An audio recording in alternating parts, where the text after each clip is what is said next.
Diyos. At pinaka-importante sa lahat, stay focused. Dahil ang araw to ay para sa Diyos lang. Amen po ba? Ayan tayo manalangin. Yes, Heavenly Father, Lord, we thank you, Panginoon, for this day, Panginoon. Muli mo kami pinagtipon-tipon ng iyong mga anak upang magpasalamat, Panginoon, at purihin ka at makinig ng iyong banal na salita, Lord God. We humble ourselves, Lord God. Wala kami, Panginoon. Hindi namin deserve ang lahat ng ito, Panginoon, kundi dahil sa iyo, Lord God. Maraming salamat, Panginoon. Maging sa mga kapatid namin wala pa, Lord God. Patuloy mo silang ingatan na makarating, Panginoon. Sa panambahan na ito, Panginoon, ang makasama namin sila, Panginoon, sa pag-aawitan at pagpapasalamat sa iyo, Panginoon. Maraming salamat, Lord God, maging sa pag-aawitan, Lord, ikaw ang siyang maitaas. At ikaw, Lord, ang mapasalamatan, Panginoon. Ikaw, Panginoon, ang siyang maitaas, Panginoon. Maging, Panginoon, sa iyo mga salita, Lord, ikaw ang siyang maihayag, Panginoon, lalo na ng Panginoon, sa katotohanan, Panginoon. At Lord God, maitanin namin sa aming puso, sa aming isipan, Panginoon, ang iyong mga salita, Panginoon. Maraming salamat, Panginoon, maging sa magta-tithing offering, Lord. Ikaw ang siyang, Panginoon, ang magbigay, Panginoon, sa kanya ng karunungan, Panginoon, upang maihayag kung gaano kabuti at gaano ka, Panginoon, paano mo ibuot, Panginoon, pagpapala sa bawat isa, Panginoon. Maraming salamat, Lord God, maging sa theology namin, Lord. Ikaw ang siyang patuloy, Panginoon, ang maihayag, Panginoon, sa katotohanan, Panginoon, at patuloy mo kami turuan ayon sa iyong mga salita, Panginoon. Maraming salamat, Panginoon. Ikaw ang siyang tinataas, Panginoon. In Jesus' name we pray. Amen and amen. Praise God. Yan, patuloy natin purihin ang ating Diyos. May saya,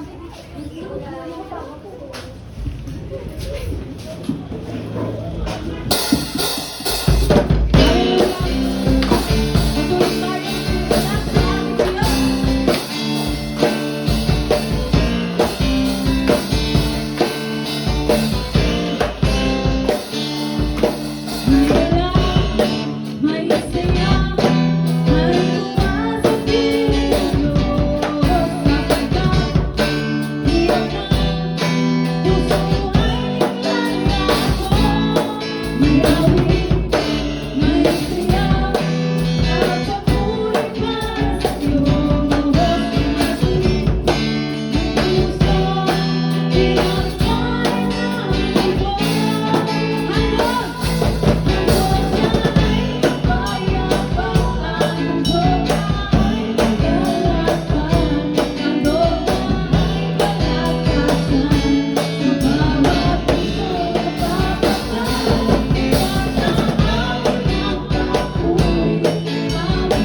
worship you, Lord.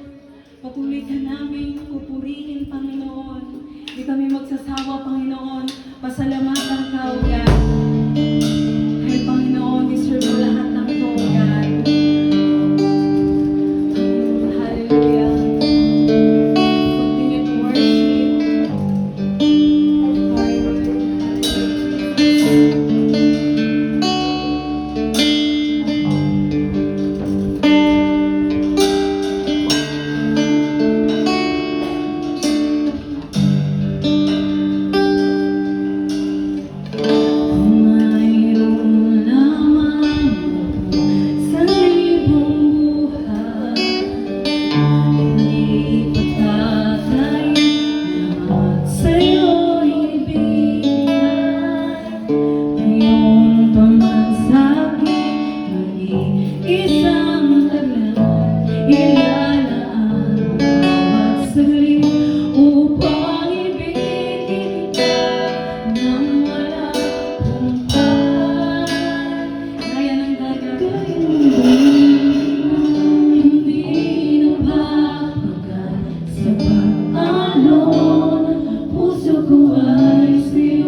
higit pa sa yaman ng mundo, Panginoon. Higit sa kalangitan, Panginoon, at higit sa lahat ng pangarap namin, Panginoon. Ang kagustuhan namin, Lord, na mapurihan ka, Panginoon, sa kabila ng kabutihan mo sa bawat isa, Panginoon. Patuloy mo kami pinatataan, Panginoon, sa aming pananampalataya, O God. Hindi ka nagkulang, Panginoon. Ano mang pagsubok, kaya nasa ng bawat isang pansil, Panginoon. Nandiyan ka, Panginoon, to stand, Lord God. Nakita yung puso ng bawat isa, Panginoon. Kaya ikaw yung makita, Panginoon. Yung kabutihan mo, Lord. Dahil higit pa sa lahat, Panginoon, wala kaming magagawa, Panginoon, kundi dahil sa iyo, Lord. Dahil ikaw, Panginoon, ang natatangi sa lahat, Panginoon. Ikaw at ikaw lang, O God. Dahil ang pangalan mo, Panginoon, ang makapangyarihan sa lahat. Hallelujah. Maraming salamat, Panginoon. Patuloy natin palampakan ang ating Diyos. Hallelujah. Muling katawitan kay Jesus name we pray. Amen and amen.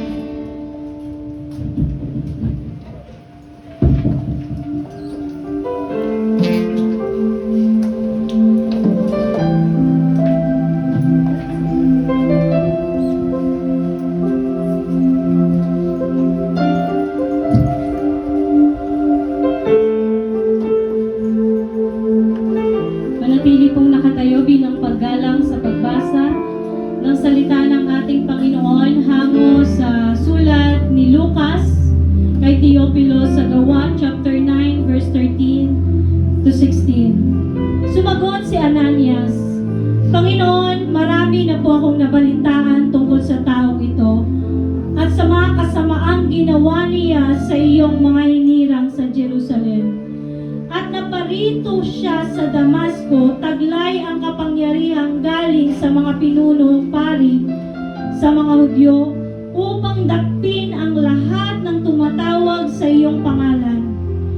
Ngunit sinabi sa kanya ng Panginoon, pumunta ka roon, sapagkat siya'y pinili ko upang ipakilala ang aking pangalan sa mga hintil, sa mga pari, sa mga anak ng Israel. Ipapakita ko sa kanya ang lahat ng dapat niyang tiisin alang-alang sa akin. Hallelujah. Panginoon, tunay nga, ang tinatawag mo, Panginoon, ay ang mga makasalanan upang manumbalik sa iyo, Panginoon, upang magamit mo sa iyong kapurihan. Ama, kung paano mong tinawag ang makasalanang si Saulo o kilala namin bilang Pablo, tawagin mo rin po ang bawat makasalanan, Panginoon, na umuusig sa iyong pangalan. Dalangin ko nawa, Panginoon, ikaw ang patuloy na magpadala ng mga lingkod mo upang siya man, Panginoon, o ang bawat isa sa amin, Lord God, na nagkakasala o nakita mo na may karumihan sa puso, ay maitama, Panginoon, ang iyong mga salita. Ama, dalangin ko nawa, Panginoon, sa pag-aaral ng iyong mga salita sa umagang ito. Dalangin ko nawa, Panginoon, ikaw ang siyang manguna. Banal na Espiritu, pangunahan mo kami. Ikaw ang siyang maging dakilang tagapagturo sa umagang ito. Alisin mo anumang karunungan ng makamundo at palitan mo ng katotohanan ng iyong mga salita. Dalangin ko, Panginoon, maihayag sa puso't isipan ng bawat isa ang iyong mga salita. At patuloy itong mag-transform sa aming mga puso at magbago ng karakter ng bawat isa upang maging katulad ng aming Panginoong Jesucristo. Maraming salamat, Lord. Kami nagpapasakop sa banal na makapangyarihan mong salita sa umagang ito. Let your word transform our heart. In the name of the Father, and of the Son, and of the Holy Spirit we pray. Amen and amen.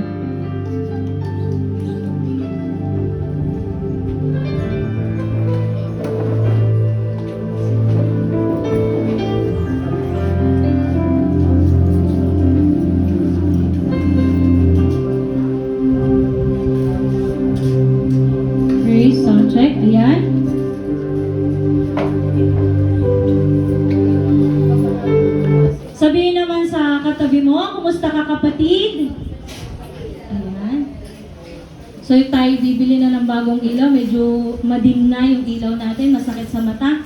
So tunay nga na napakabuti ng ating Panginoon. Amen po ba? Sabi mo sa katabi mo, mabuti ang Diyos. So tayo po'y dadako na sa pag-aaral. Tayo po ay nasa pag-aaral ng aklat ng mga gawa ng apostol o tinatawag natin gawa ng Espiritu Santo sa pamamagitan ng mga apostol. So, pag-aralan po natin, no? Recap lang tayo last week na ating pinag-aralan in chapter 8. Ito po ipasimula ng mabuting bagay na nangyari sa mga apostol out of something bad. Ano yung something bad na nangyari? So, something bad referring dun sa pagkamatay ni Stephen. So, kahit po na pinatay o minartyred si Stephen, siya po yung unang martyred Christian in the early church, hindi nahadlangan ang pagpapalaganap ng salita o mabuting balita ng ating Panginoon. In chapter 8, na pag-aralan natin that the church is persecuted and scattered. So nakita natin dito na kung saan pagkatapos ng pagkamatay ni Stephen, nag-scattered ang mga Kristiyano o yung mga leaders, yung mga leaders na kung saan nandoon sa Jerusalem. Sila ay napunta sa Samaria katulad ni Felipe, na which is yung pinag-aralan natin last week.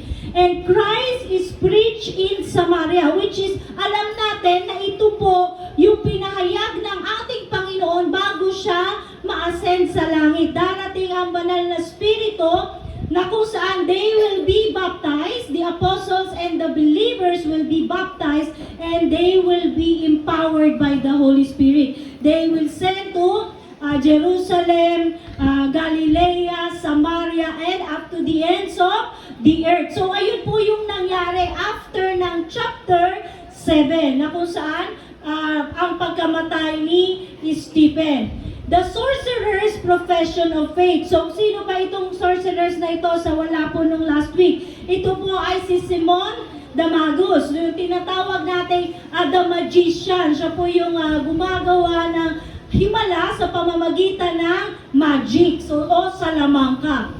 But then, he professed his faith sa ating Panginoon. Pero in-expose din ng Panginoon yung kasalanan ng sorcerer na ito na si Simon, na kung saan nainggit siya. Hindi tama ang kanyang puso nang makita niya si Peter na kung saan ay sila po ay nagbabaptize ng Holy Spirit. They are praying because the apostles are given the power na maibaptize po ang mga anak ng Diyos o yung mga new believers. So, ito po yung naging kasalanan ng sorcerers o si Simon. Nainggit siya at hindi tama ang kanyang puso. Nais niyang bayaran ang mga apostol upang magkaroon siya ng ganoong gift.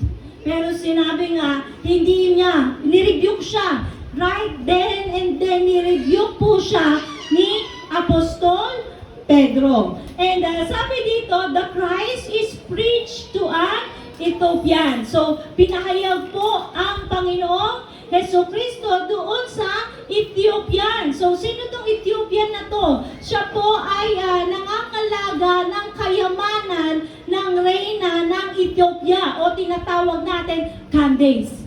So, sabi dito, pinahayag, hindi po napigilan, ay nakita natin ang kapangyarihan ng banal na Espiritu doon sa pagkilos niya kay Felipe, na hindi napigilan ang pagpapalaganap ng salita ng ating Panginoon. Amen? Sabihin mo sa katabi mo, the Word of God is unstoppable. Hindi mapipigilan ng salita ng Panginoon kahit may persecution pa na dumating. Kung totoo tayong believer, once we face the persecution, you will never stop. Sabi mo sa katabi, hindi ka titigil. Hindi persecution ang makakapagpigil para maipalaganap ang salita ng Diyos. O hindi ka makapagpatuloy sa Panginoon. Hindi persecution. Wala, sabi mo sa katabi mo, wala. Walang makakapagpigil sa ating Panginoon na magamit ang bawat isa. And ganun din yung ipapakita sa atin in chapter 9, the conversion and more miracles of God. So dito natin makikita yung isang nagpe-persecute, hindi lang siya isang basta-bastang nagpe-persecute, kundi siya po ay mismong nangunguna upang ipapatay ang mga sumasampalataya sa ating Panginoon. Makasalanan ba siya? Yes. Sabi mo sa katabi mo, kahit makasalanan, tinatawag ng Diyos. Amen? Di naman banal ang tinawag ng Diyos eh. Ang tinatawag niya, yung mga makasalanan at kanyang pinapaging banal. Amen po ba? So dito makikita natin the havoc of early church. Pag sinabi mong havoc, it is a widespread destruction. And Saul encountered. So makikita natin yan sa chapter 9 verse 1 to 9. And dito sa sumunod, Ananias was sent by the Lord and Saul conversion. And yung pangatlo, the persecutor preaches the good news. Imagine, yung nangunguna sa pagpe-persecute o pagpapapatay sa mga Kristiyano in the early church, siya pa po ang ginamit ng Diyos para magpahayag ng salita. Amen po ba? And the furtherance of the ministry of Paul. And makikita din natin dito ang kapangyarihan ng Diyos through healing sa pamamagitan ni Pedro. So, isa-isahin po natin. So, sabi po dito sa Gawa chapter 9, verse 1 to 2, sabi dito, ang pagtawag kay Saulo. Samantala, patuloy ang pagbabanta ni Saulo na maipapatay ang mga alagad ng Panginoon.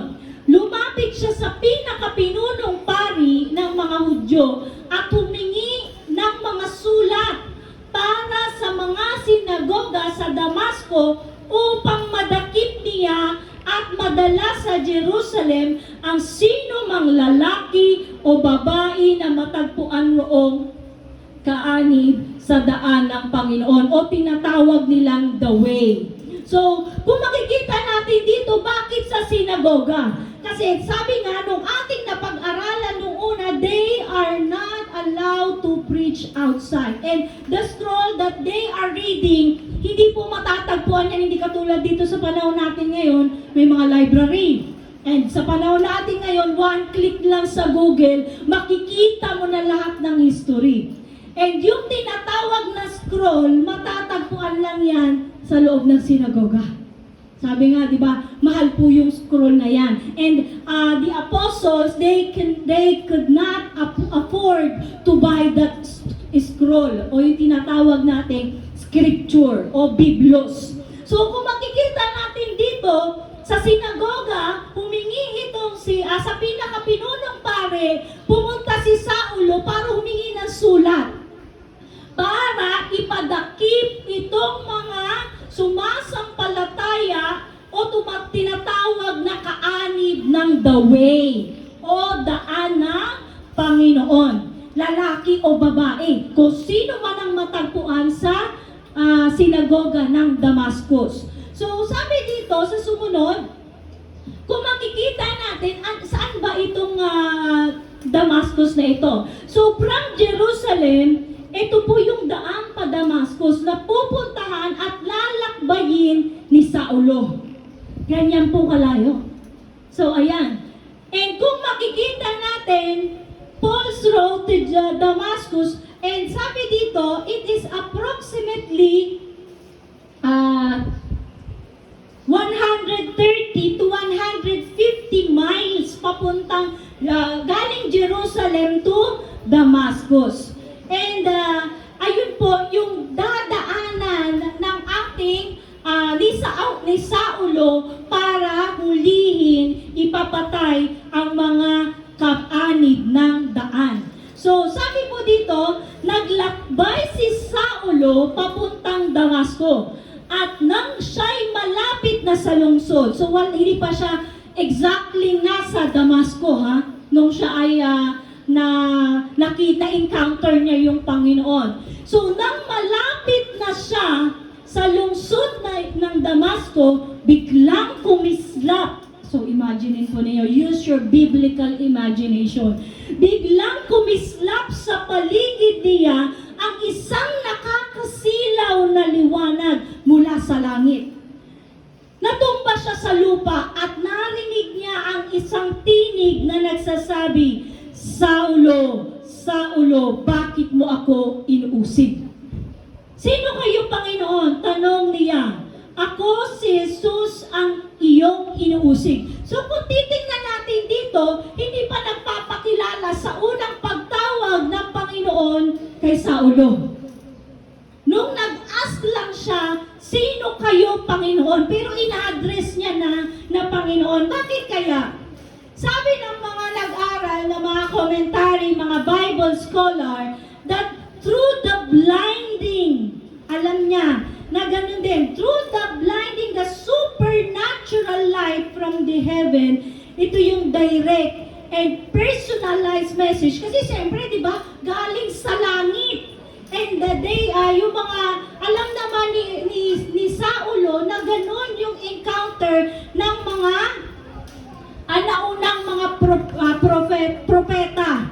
So sabi niya, the divine glory of God, o yung tinatawag na Shekinah glory of God. And direct personal address, yung tawagin siya sa kanyang pangalan, the voice called him twice. Immediately recognition of the authority. Yung pagtawag sa kanyang pangalan, alam niya na may otoridad yung nagsasalita. And despite not knowing it was Jesus, tinawag niya na kagad na Panginoon. Di ba? Hindi niya pa alam na si Jesus iyon, pero tinawag niya na Panginoon. So doon natin makikita yung authority ng boses ng Diyos. Amen? Sabi mo sa katabi mo, the authority of the voice of God. And tinanong niya ako, sabi dito, ang tanong niya, sino kayo, Panginoon? Ang tugon sa kanya ng tinig, ako'y si Jesus ang iyong inuusig. Ayan. So sabi dito, tumayo at pumasok. Pumasok sa lungsod, kasi malapit pa lang siya sa lungsod eh. Sabi ng Panginoon, pumasok siya doon sa lungsod na yon. At doon'y sasabihin ko sa iyo kung ano ang dapat mong gawin. And doon papasok ngayon yung instruction ng Lord sa kay Saulo at konektado sa vision ni Ananias. Okay, hindi basta-basta yung vision, no? Hindi porket sinabi may vision ka, kailangan niya may magbe-verify. And ganun yung nangyari kay Ananias at kay Saulo. So pag-aralan natin, sabi dito, natigilan at hindi nakapagsalita ang mga kasama ni Saulo nang marinig nila ang tinig, ngunit wala naman silang nakitang nagsasalita. So kung makikita natin dito, narinig nila, ayun yung sinabi, hindi sound. Doon sa binasa ko sa ibang translation, hindi sound, kundi voice yung narinig nila. Ngunit wala silang nakita na nagsasalita. Tumayo si Saulo at pagmulat niya, sabi dito, pagmulat niya ay hindi na siya makakita. He was blinded. Sabi mo sa katabi mo, nabulag. So sabi dito, at dinala sa Damasco. Hindi siya nakakita sa loob ng 3 araw. So, sabi dito, hindi rin siya kumain ni uminom. So, ang nangyari, siya ay nag-fasting. So, nag-fasting po si Saulo o si Saul. Sabi dito, Ananias was sent and Saul conversion or Saul conversion. Sa Damasco ay may isang alagad na ang pangalan ay Ananias. Tinawag siya ng Panginoon sa pamamagitan ng pangitain. So nakakita dito, tinawag itong si Ananias ng Panginoon sa pamamagitan ng vision. So, una sabi sa kanya, Ananias. So, tawag muna ng pangalan. And basically, sa mga propeta, ganyan din po ang nangyari. Once they are called by their name, they knew that it is the Lord or it was the Lord. So sabi niya, here I am. So sa English po, na hindi ganito yung kanyang translation. Ano po iyon, Panginoon? Sabi diyan. But in the English or New King James Version, ang sabi po, here I am. Sabi dito ni Ananias. Even sa mga propeta, they used to say, here I am, Lord.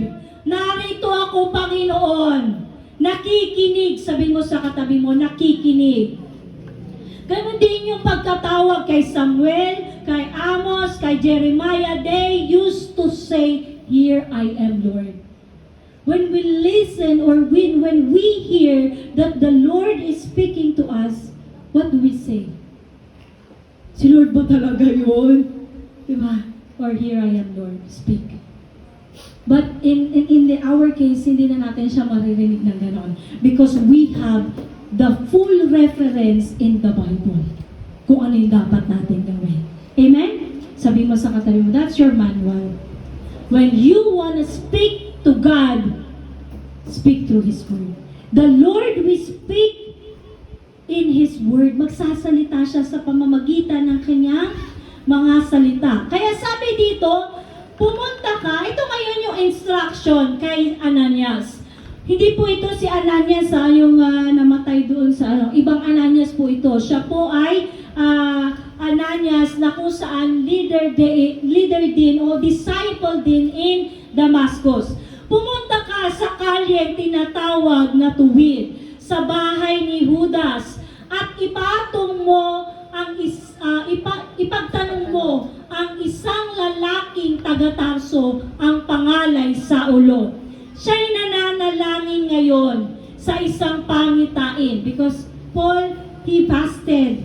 And hindi lang siya, hindi kumain o uminom, siya po ay nananalangin. So sabi dito, nakita kanya, and the Lord has given vision kay Saulo. Nakita kanyang pumasok sa kinaroroonan niya at pinatungan mo siya ng kamay upang siya'y makakita muli. So basically, sinabi ng Panginoon, in-instruct niya clearly kay Ananias, after saying ni Ananias, here I am, Lord, speak to me. So, ito po, ito yung instruction sa kanya. Eh, titingnan natin kung ano yung magiging response ng mere human. So, sabi dito, sumagot si Ananias. Diba? Una sabi niya, here I am, Lord. Speak to me. Kumbaga, speak to me. Ganon yung nais niya, diba? Kaya sinabing, here I am, Lord. And ano po iyon, sabi niya sa Tagalog.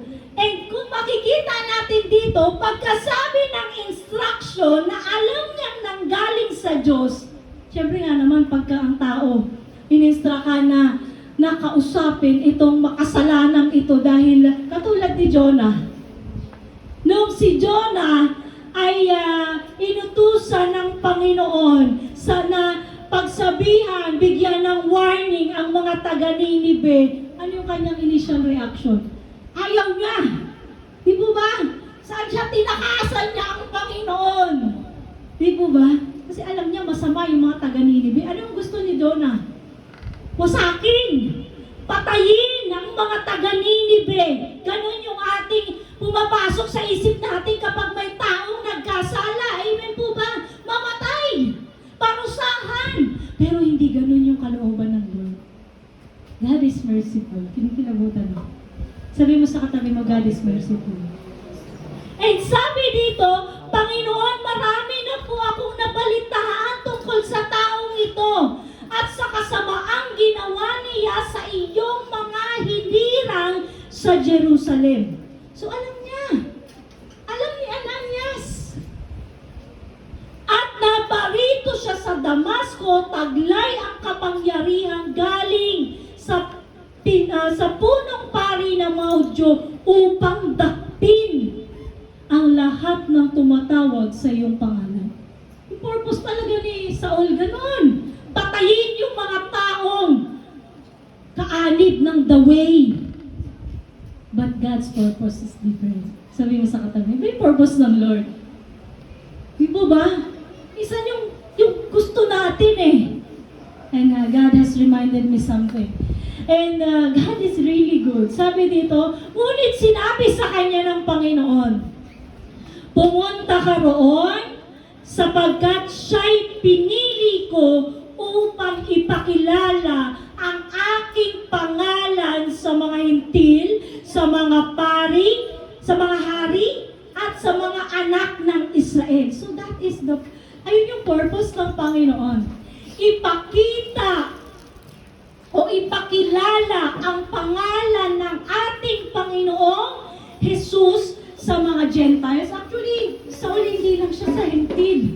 Nagpahayag, maging sa mga hari, sa mga anak ng Israel, hindi lang sa atin.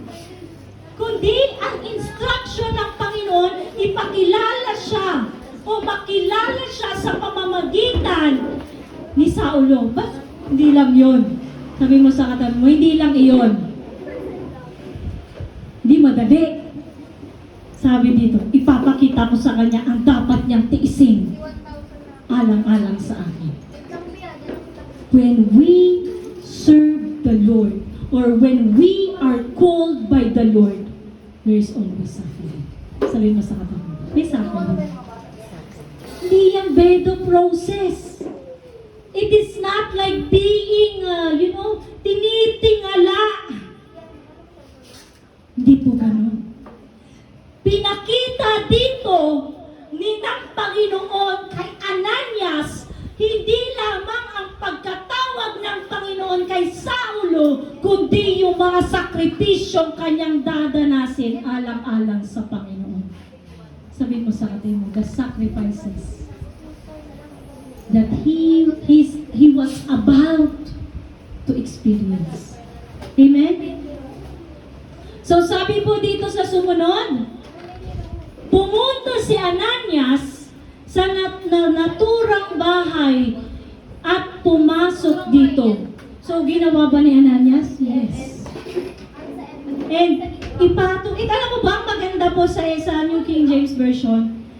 Nung pagkasabi ng Panginoon na yon na instruction, He spoke, go. Sabi mo sa katabi mo, go. And doon sa una niyang sinabi, nung tinawag niya yung pangalan ni Ananias, sabi niya, go and arise. Tumayo ka at humayo. And sa pangalawang ulit, binanggit niya ulit, go. When people, or when when the Lord has spoken to us, and the Lord speaks to us, go. Sa umpisa pala. At when we doubt, He will confirm again, go. Layo ka. Kahit magpahayag ka pa sa pinakamasamang tao sa mundo, may plano ang Diyos. We do not ask why. Because in our, kumbaga, it is natural sa atin na magtanong, Lord, mamamatay tao yun ah. Pinipersecute niya. And doon sa sinabi ng Panginoon, Saulo, Saulo, why are you persecuting me? Directly to Jesus, because when you persecuted the church, you persecute the Lord. Amen? Kapag pinersecute mo ang panambahan, pinersecute mo rin si Jesus. Kaya ang tanong ni Jesus, why are you persecuting me? Pero kung ikaw ba yung pinipersecute ko? Pinipersecute ko yung mga tumatawag sa pangalan mo. The same thing. When people persecute the church, they persecute the Lord. Amen? Kapag pinersecute mo yung church, pinipersecute mo hindi yung church, kundi ang Diyos. Amen? So, ganun po. Kaya yun yung sinabi ng ating Panginoon. Why are you persecuting me? The Lord knows will call His people. Sabi mo sa katabi mo, alam niya kung kailan at kung paano. Minsan sa atin, isip natin, kung tatawag, hindi naman kasi porket matagal lang nagsisimba, converted na kagad. Ulitin ko. Hindi porket matagal lang nagsisimba, transformed na kagad yung puso. Tagal-tagal mo na, ganyan pa rin. Hindi po. The Lord knows when and how He will transform His people. It is not our people, it is God's people. Amen?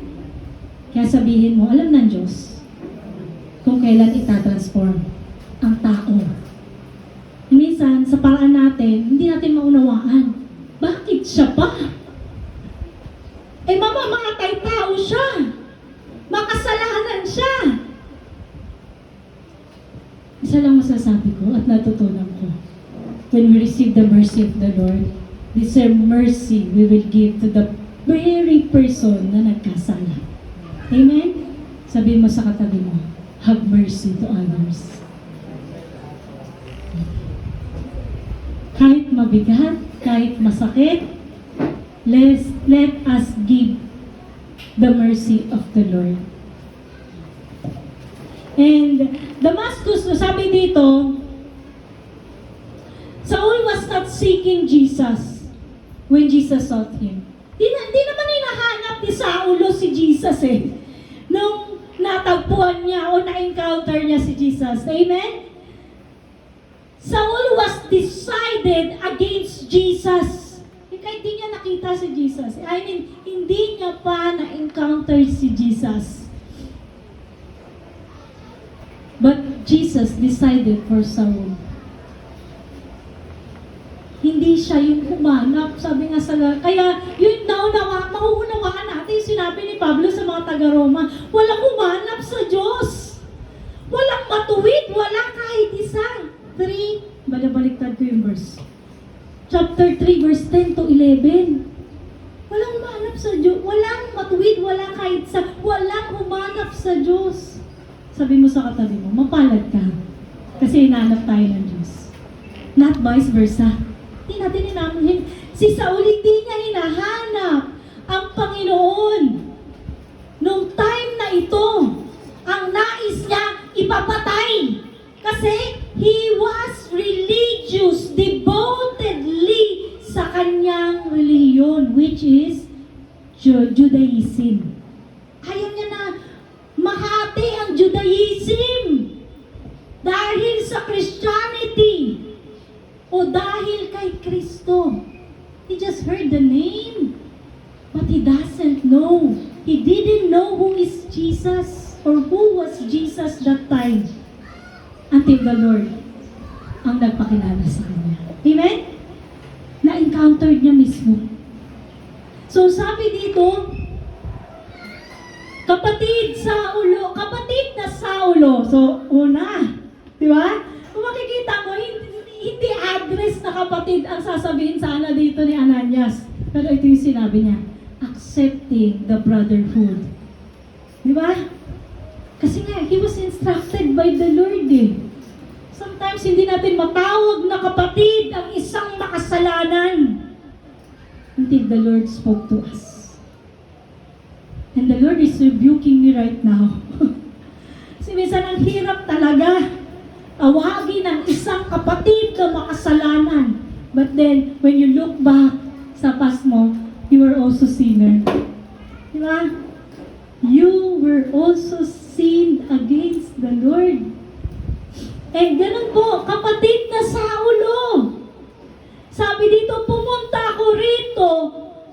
ako rito ng Panginoong Hesus na nagpakita sa iyo sa daan nang ikaw ay papunta rito. Isinugo niya ako upang muli kang makakita at upang mapuspos ka ng Espiritu Santo. Noy di nalaglag na tila mga kaliskis. Sabi ng mga iba symbolical daw. They are referring that yung kaliskis daw yun is kasalanan. But for us, no. Here we can see the miracle of God. Amen? The mercy of God kay Saulo. Noon di may nalaglag na kaliskis sa mga mata ni Saulo at nakakita siyang muli. Tumayo siya at nagpabautismo. Kumain siya at nagbalik ang kanyang lakas. So, after na ma-encounter ni Saulo ang Panginoon, doon lang nag-start ang transformation. Unless we encounter the Lord Jesus Christ sa sarili natin, doon lang makikita ang transformation. Amen? Sabi mo sa katabi mo, it is the Lord who transforms, not us. It is the very Word of God ang nagtatransform sa tao. Hindi mismo yung tao. We cannot transform ourselves. Amen? Sabi mo sa katabi mo, hindi mo kayang piliting magbago. Kahit pa sabihin mo, kapatid mo pa yan sa pananampalataya. It is the Lord who has the power to change the heart of people. Of His people. Amen? Diyan mo yung katabi mo. Masabi mo, hindi kita kayang baguhin. Si Lord lang. Amen? So sabi po dito, sa sumunod, nangaral. Ito na ngayon. The persecutor preaches the good news. Mo imagine, ikaw na nagpe-persecute sa church, nangangaral na. That is the miracle of God. And sabi dito, no, nangaral si Saulo sa Damasco. Si Saulo ay ilang araw nakasama ng mga alagad sa Damasco. At agad siyang nangaral. So right then and then, nung na-experience niya ang banal na spirito, ang transformation through the good news of our Lord Jesus Christ, nangaral siya sa sinagoga. Patungkol na ang Panginoon ang anak ng Diyos. Kasi mismo siya na-experience niya. Amen po ba? Unless you experience the Lord Jesus Christ, saka mo lang talaga maiboboldly na pangaral kung sino si Kristo.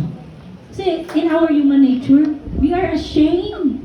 Nahiya ka. Manalangin nga lang eh. Nahiya na eh. Turuan pa eh. Diba? Pero, when you experience the Lord, when you truly encounter the Lord, you will not hesitate when the Lord asks you to do something. Amen? Sa Tagalog, kung ikaw alam mong tinawag ka at na-encountered mo mismo ang Panginoon, kung anong sabihin sa'yo ng Diyos, hindi ka mag-hesitate na gawin nga. Amen? Hindi ka mag-aalangan na gawin yung pinapagawa sa'yo ng Panginoon. And sabi dito, nagtaka ang lahat ng nakarinig sa Kanya. Hindi ba ito yung dating umuusig doon sa Jerusalem? Sa mga tumatawag sa pangalan ni Jesus? Tanong nila, hindi ba't naparito siya upang sila'y dakpin at dalhin nakagapos sa mga punong pari? Ngunit lalong naging makapangyarihan ang pangangaral ni Saulo at walang maisagot ang mga Hudyong naninirahan sa Damasco sa kanyang pagpapatunay na si Jesus ang Kristo. Bakit? Aral to eh. Hindi mo pwedeng sa mga nakakalam kay Saulo, he was Pharisee. Pariseo siya. Pag sinabing Pariseo, aral. Kaya naman sabi dito, walang makatalo. O hindi sila makapagsalita against kay Saulo. Pagkaraan ng maraming araw, nagkaisang mga Hudyo na patayin si Saulo. Ayan na. Dati, siya yung gustong pumatay. Ngayon siya naman ang papatayin. Binabalak na patayin. Di po ba? May experience siya. Kaya sabi ni Jesus hindi lang tinawag, sasabihin din kung ano yung mga titiisin niya alang-alang sa pangalan ni Jesus. Sabi mo sa katabi mo, sasabihin ng Diyos kung ano yung titiisin natin alang-alang sa Kanya. Amen po ba? Then sabi din dito, araw at gabi, inaabangan nila si Saulo sa pintuang bayan para patayin. Imagine,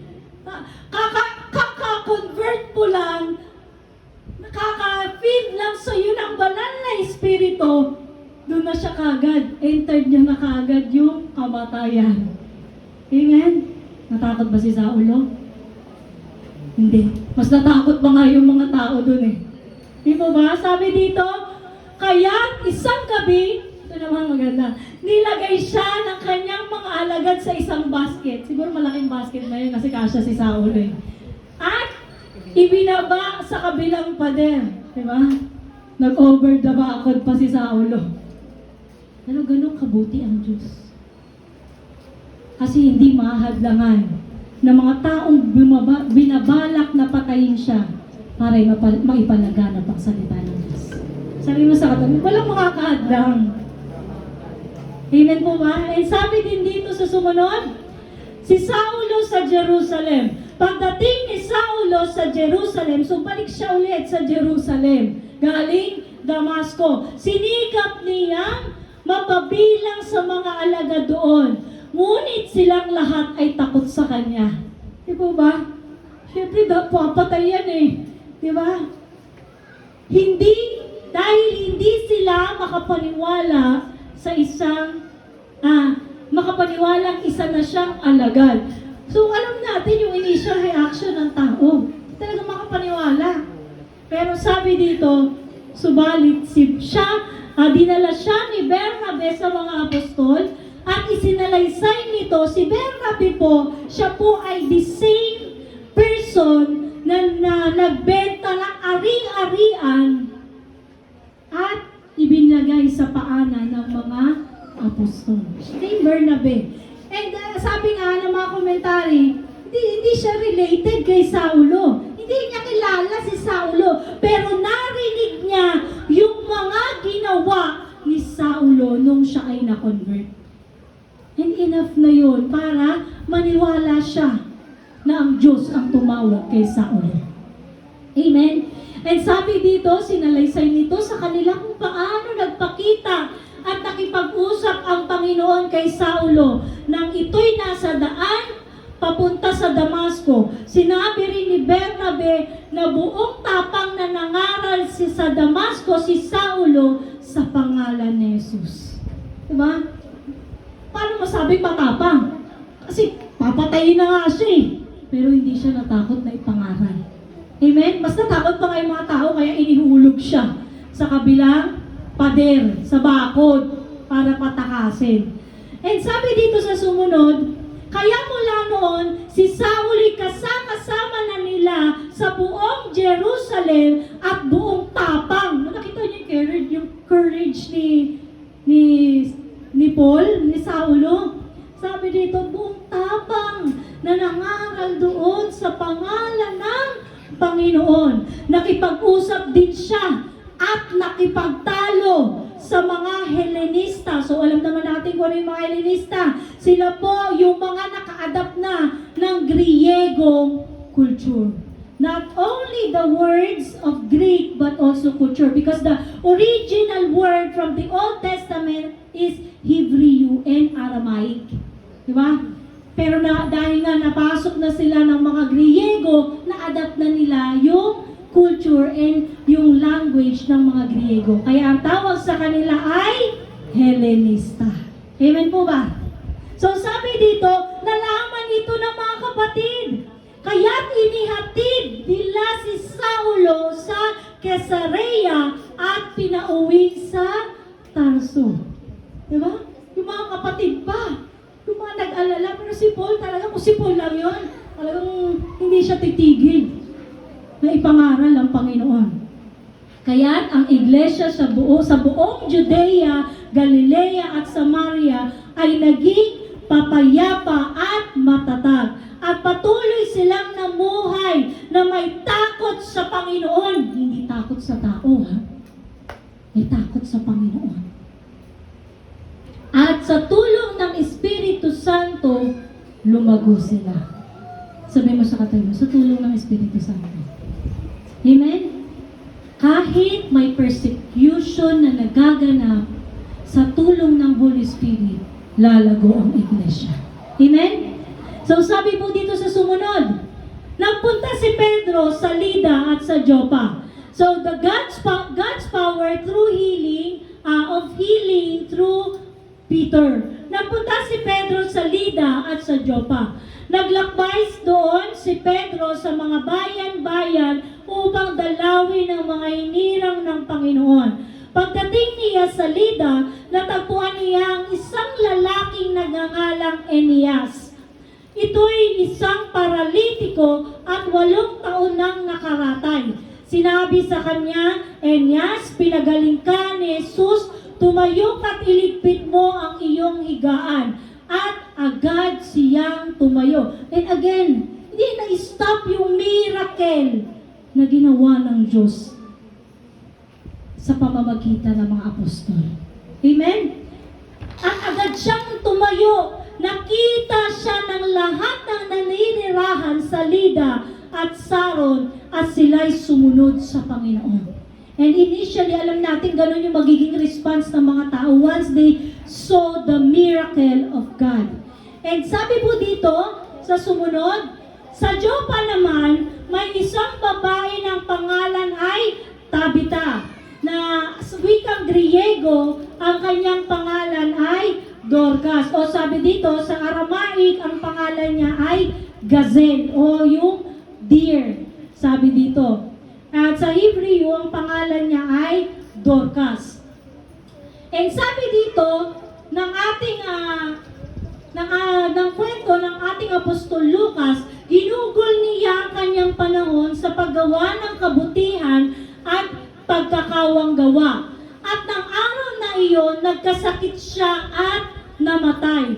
Nilinis ang kanyang bangkay at ibinurol ito sa silid sa itaas. Malapit lang sa Joppa ang Lida. Kaya't nang mabalitaan ng mga alagad na si Pedro ay nasa Lida, sinugso sila ng 2 lalaki upang siya'y pakiusapang pumunta agad sa Joppa. So sabi dito sa sumunod, sumama naman sa kanila si Pedro at pagdating doon, dinala siya sa silid sa itaas, kaagad lumapit sa kanya ang lahat ng mga byuda. Umiiyak sila at ipinapakita ang mga damit at mga balabal na ginawa ni Dorcas para sa kanila noong ito'y nabubuhay pa. So si Dorcas ay mananahi. So sabi dito, pinalabas ni Pedro ang lahat at siya'y lumuhod at nanalangin. Pagkatapos sumarap sa bangkay at sinabi, Tabita, bumangon ka. Dumilat si Tabita at naupo nang makita nito si Pedro. Hinawakan ni Pedro ang kanyang kamay at tinulungang bumangon. Pagkatapos, tinawag niya ang hinirang ng Panginoon at ang mga byuda at iniharap sa kanila si Dorcas na buhay na. Ang pangyayaring ito'y nabalita sa buong Joppa, kaya't marami ang sumampalataya sa Panginoon. Maraming araw din nilang nanatili si Pedro sa Joppa, sa bahay ng isang pagbaliktad ng balat ng hayop na nagngangalang Simon. So ito po yung pangyayari after ng conversion ni Saulo. So alam naman natin na sabi nga, ganun din yung ginawa ni Jesus sa Mark chapter 5 verse 41 nang buhayin niya ang anak na ni Jairus. Kung alam po ninyo yung kwento ni Jairus, sinabi rin niya, sabi nga nung ibang komentary, that is mirroring na kung saan yung ginawa ni Jesus in Mark chapter 5 verse 41 na sinabi niya, Talita kum, nang ibig sabihin, little girl, I say to you, get up. And yung Tabita, the very word of Tabita, so iba po yung Tabita, pangalan yon, and Tabita, ang ibig pong sabihin nun ay magbangon ka, get up, arise, sabi, or to arise, command to arise. So ayun po yung ginawang miracle ng ating Panginoon through Apostle Peter. So amen po ba? Not only the miracle of conversion, but also miracle of healing. it won't stop. Sabi mo sa katabi mo, it won't stop. Hindi matitigil ang paggawa ng miracle sa buhay ng mga tao hanggang sa kasalukuyan. Amen po ba? So tayo pong lahat ay tumayo. So isusunod po natin ang kasunod sa chapter 10 by next week. And sa huling last week of March, meron tayong na-invite na young preacher. He was from Bangbang, Bulacan. So makakasama natin siya.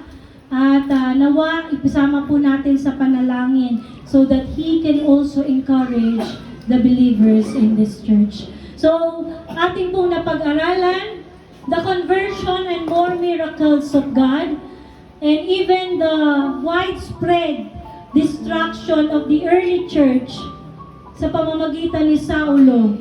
But then the Lord is so gracious that He used that persecutor to spread His good news. Tayo pong lahat ay manalangin. Lord, maraming salamat dahil alam namin Ikaw po ang nangusap sa umagang ito.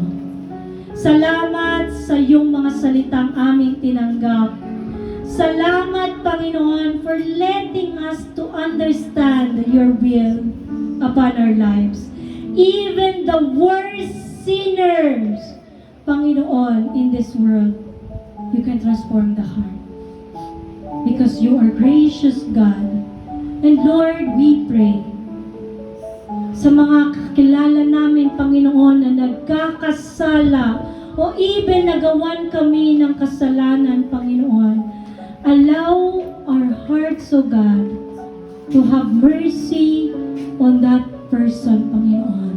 Mangibabaw ang pagpapatawad mo, Panginoon, sa aming mga puso, Panginoon, despite or in spite of what that person have done to your church or even to the individual of this church, Panginoon.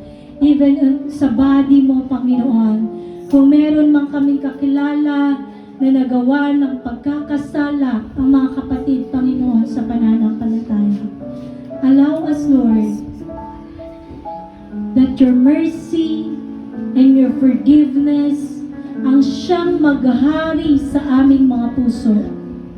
Huwag mo po hayaang mag-lure, Panginoon, yung galit, yung puot, yung pag-aalinlangan sa kalooban mo.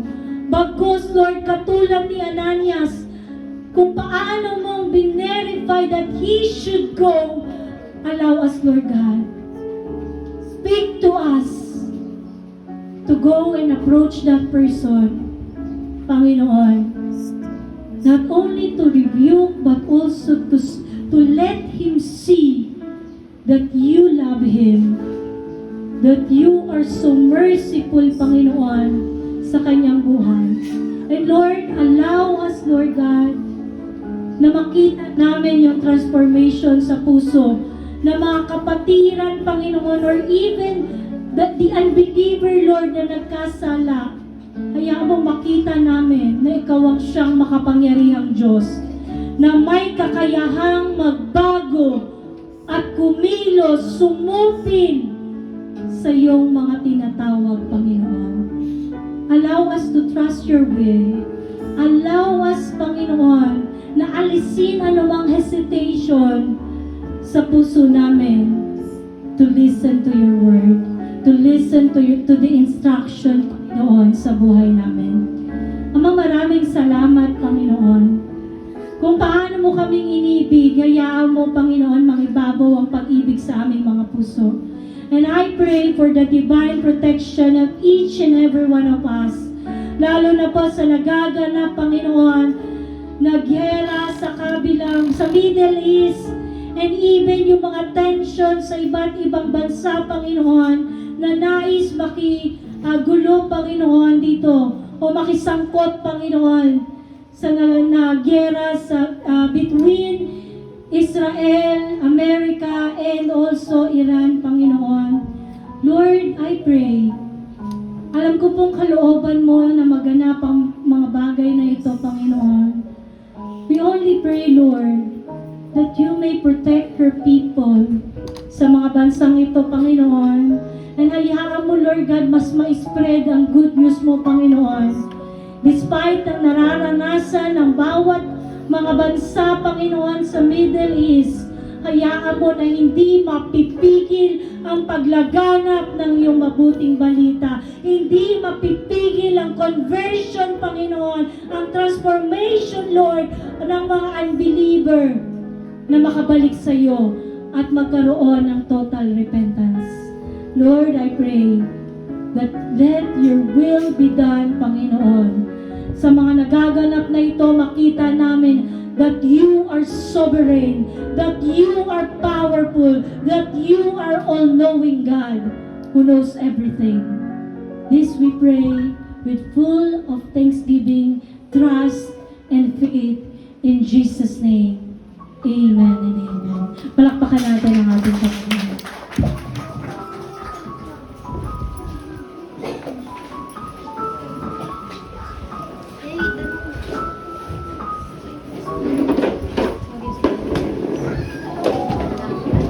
Magandang umaga po. Na-bless po ba ang lahat sa mensahe natin, Panginoon, sa umagang ito? Dumako naman po tayo sa ikalawang bahagi ng ating gawain sa umagang ito. Ito ay ang pagbibigay. Ang mensahe ng Panginoon po ay sa 2 Corinto chapter 9 verse 6 to 7.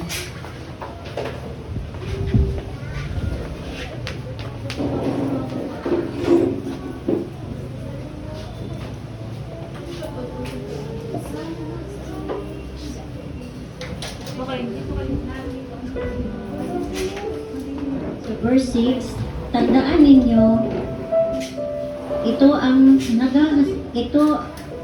naghahasik ng kakaunti ay mag-aani ng kakaunti. At ang maghahasik naman ng marami ay mag-aani ng marami. Sa 7, ang bawat isa ay dapat magbigay ayon sa sariling pasya, maluwag sa loob at hindi napipilitan lamang, sapagkat ang ibig ng Diyos ay kusang ipagkakaloob. Salamat po sa mabuting balita ng ating Panginoon. Ipikit po natin ang ating mata at tayo po ay manalangin. Lord, salamat po sa umagang ito, sa muli naming pagtitipon at magpuri at magpasalamat sa iyong kabutihan sa bawat isa sa amin. Lord, kung ano man po ang aming mga pagkukulang sa isip, sa salita, sa gawa, patawarin mo po kami, Panginoon.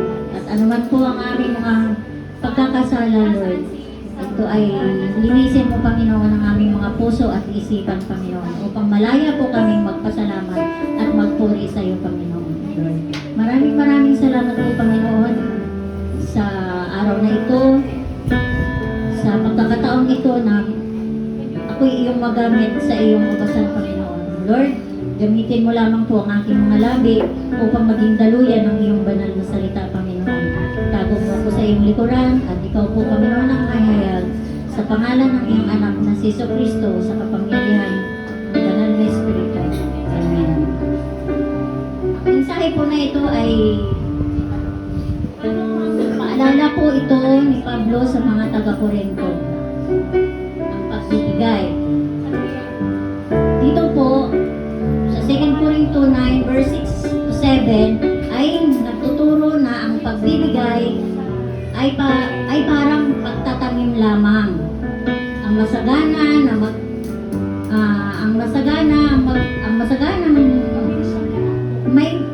may kagalakan at pusa hindi napilitan ay tatanggap ng masaganang pagpapala mula sa Diyos na nagmamahal sa mga taong masaya magbibigay.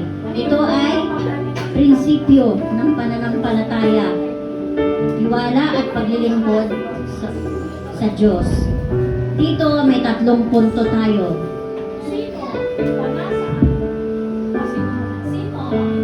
Ang prinsipyo ng pagtatanim at pag-aani. Talata 6. Ang pag-aasik ng kaunti ay mag-aani ng kaunti at ang mag-aasik ng marami ay aani ng marami.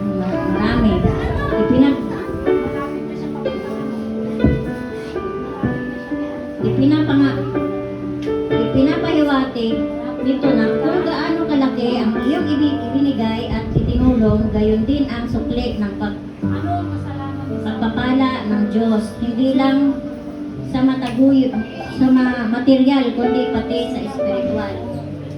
Dalawang punto po, pusa at masayang pagbibigay, talata 7. Ang bawat isa ay dapat magbigay ayon sa sariling pasya, maluwag sa loob at sa hindi napipilitan lamang. Ang Diyos ay tumitingin sa puso, hindi sa halaga po ng ating ibibigay.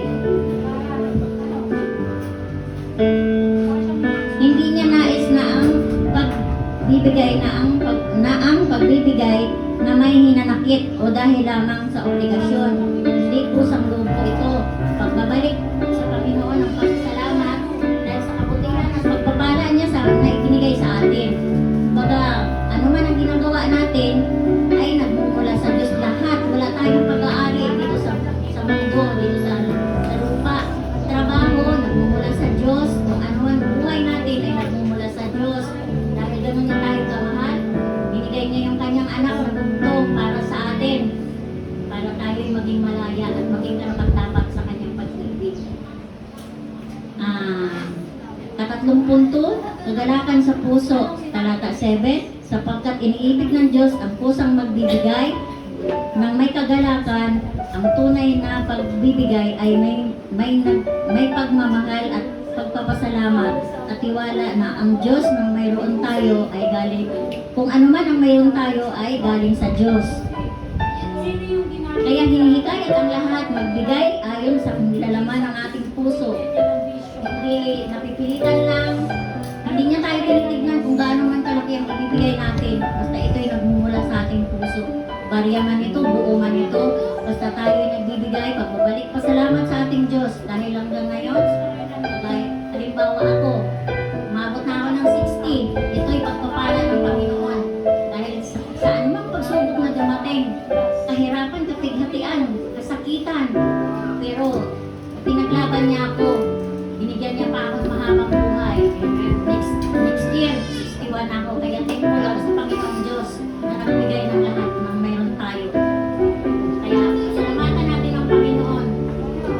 Kaya panghawakan po natin ang ating mga ibibigay at tayo ay manalangin. Lord, maraming salamat po sa aral na ito, sa mensahe na ipinagkaloob mo sa amin. Lord, tinuturuan mo kami kung paano magbigay at kung paano maging masaya habang nagbibigay, Panginoon. Dahil wala kaming masasabing amin, itong lahat ay nagmumula sa iyo. Salamat, Lord, dahil tinuturuan mo ang aming mga puso, ang aming mga isip, na nagbibigay ng hindi nanunumbat, na nagbibigay ng may kalayaan sa puso at isip.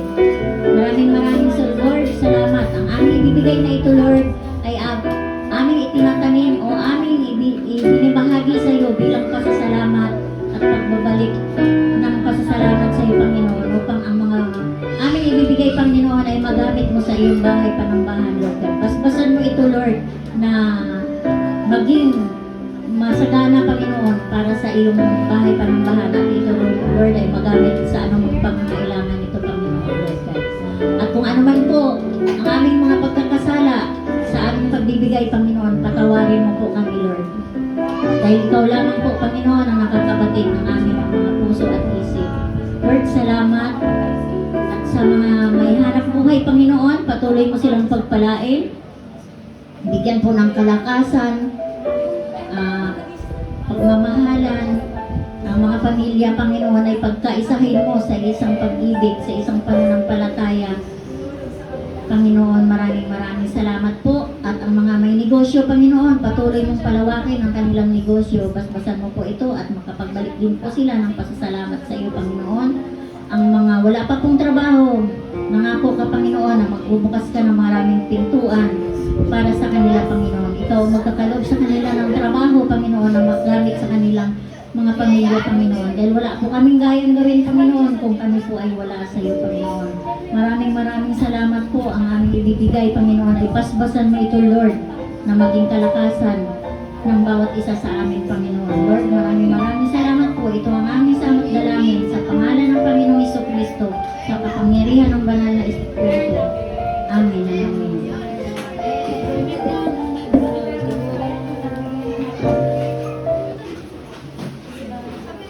tug, tugod, tug, tugod, tug.